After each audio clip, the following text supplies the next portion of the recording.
வாழ்க்கையில ராகத்வேஷங்கள்ன்றது இருக்கக்கூடாது. ரொம்ப விரும்புறது அடுத்தவங்க மேல என்னோட அம்மா, என்னோட அப்பா, என்னோட பசங்க, என்னோட பேர புள்ளைங்க இந்த மாதிரியும் இருக்கக்கூடாது.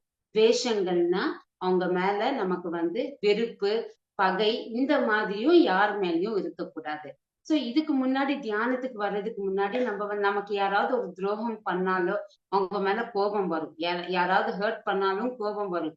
சோ இந்த மாதிரி மனசுல இந்த மாதிரி நிகழ்ச்சிகள் நமக்கு மைண்ட்ல இருந்துட்டே இருந்தா அப்ப நமக்கு தியானம் அமையாது. துக்கம் மட்டும்தான் இருக்கும். சோ அதே மாதிரி நமக்கு யார் ரொம்ப பிடிக்குமோ நம்மளுடைய அம்மா, அப்பா, சிஸ்டர்ஸ் ஆகட்டும், பிரதர்ஸ் ஆகட்டும், இல்ல பேர பசங்கள் ஆகட்டும், இவங்க மேல நமக்கு நிறைய அன்பு இருக்கும்போது அவங்க ஏதாவது ஒரு சூழ்நிலையில நம்மள விட்டு அவங்க போறாங்க, விலகுறாங்க, ஏதாவது ஒரு டிரான்ஸ்பர் டிரான்ஸ்பர் ஆயிட்டு போறதோ, ஃபாரின் அப்ராட் போறதோ, இல்ல அவங்க இப்ப பெரியவங்களா இருந்தா இறந்து போறதோ, அப்ப என்ன நடக்கும்? அந்த துக்கம்ன்றது நம்மளால அக்செப்ட் பண்ணவே முடியாது. அதனால ராகம், துவேஷங்கள்ன்றது நம்ம வாழ்க்கையில இருக்கவே கூடாது. நம்ம ஒரு சாட்சி பாவனையோட நம்மளுடைய தர்மத்துக்காக ஒரு ஃபேமிலில நம்ம வந்திருக்கோம். நம்மளுடைய தர்மம் என்னவோ அதை செஞ்சுட்டே போகணும்.